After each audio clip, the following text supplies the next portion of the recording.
It's been a big part of our success over the last 11 years.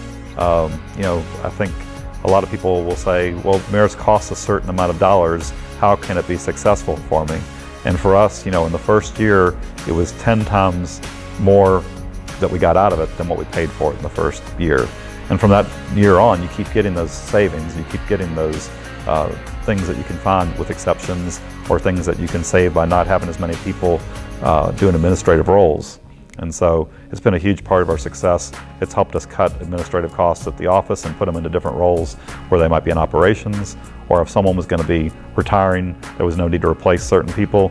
So for us, we didn't need as many payroll people. We had 3 or 4 people in payroll at one time, now we've got 2.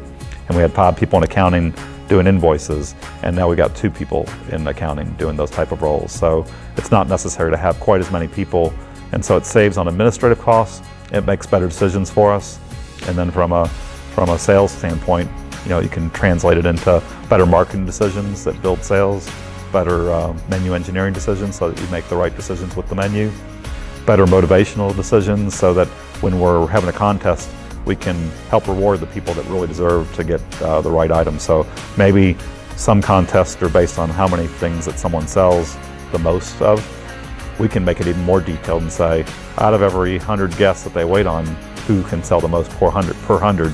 That way it's fair for people in low volume stores versus high volume stores. It's definitely streamlined things, because in the past we'd have people that were spending so much time working on this type of administrative work that they wouldn't spend much time doing anything from an analytical standpoint, and they'd miss some of the details.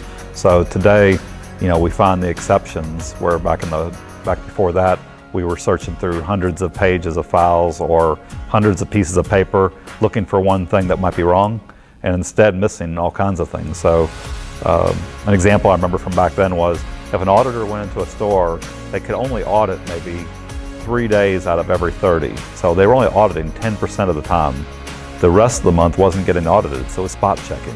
Where today with Mirus, the exception catches every single thing that goes wrong on a daily basis, and then someone can look into it if it's something that's abnormal.